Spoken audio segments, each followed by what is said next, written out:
This is a beautiful bird bath that Francois Fleurat made for me.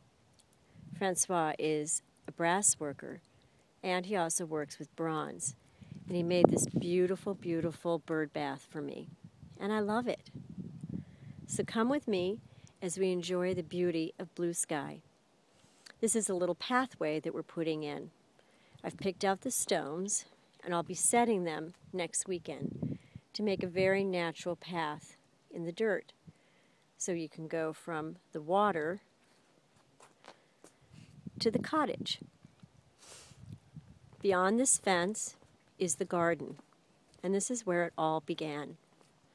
I bought this property 7 years ago, and when I first came here, I lived in a little tent right here beyond this beautiful hackberry tree. But back then, there were so many weeds that you could barely see the base of the tree. Nonetheless, get in there to plant some beautiful helleborus. So here's the garden. This is a beautiful old cedar. Cedars grow naturally here on the eastern shore of Virginia. We call this the land between two waters, the bay to the west and the ocean to the east. I started planting lavender 3 years ago. It was by accident that I would have such a beautiful lavender garden. I bought 300 little tiny lavender plugs from a grower in California, and by mistake, a zero was added to my order, and I received 3,000 beautiful little baby lavender plugs. And here is my lavender garden. Isn't it stunning? In the spring, the lavender shoots start to come up the stems, and by the middle of June, all the lavender will be in bloom. And there goes Francois and baby Cheyenne. Bye! He's bringing pie to our neighbor. Apple pie, as a matter of fact.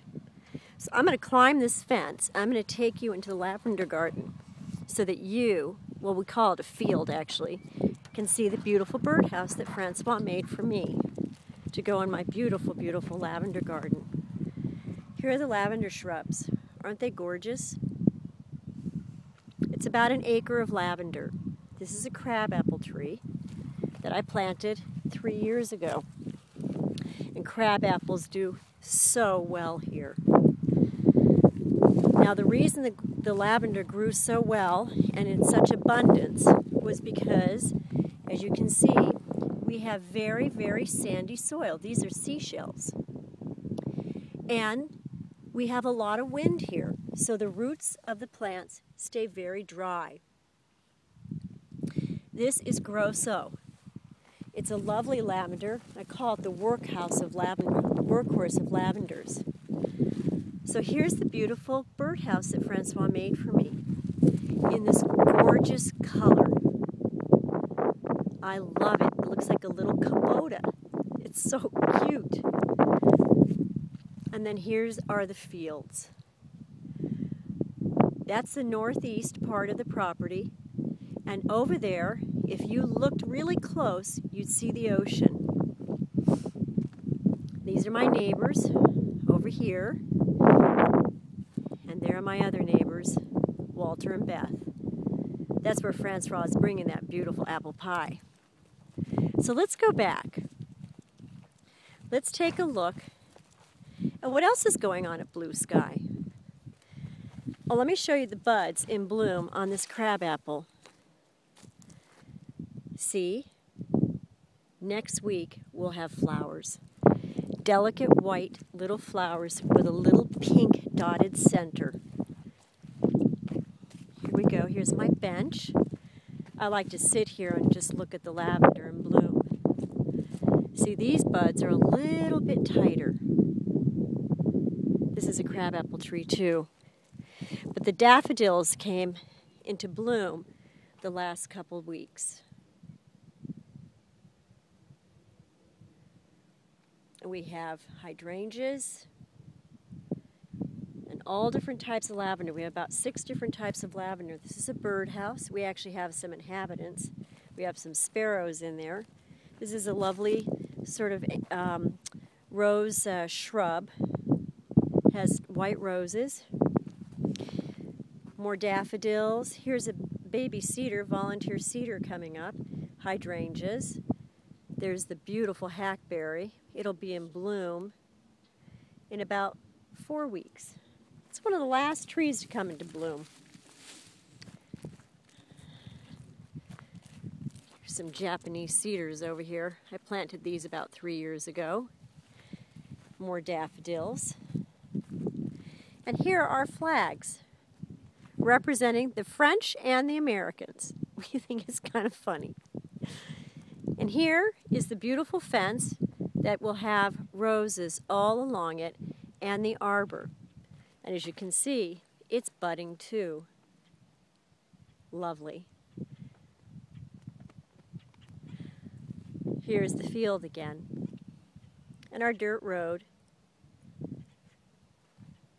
And I'll show you the mobile that Francois made for under the hackberry for the birds.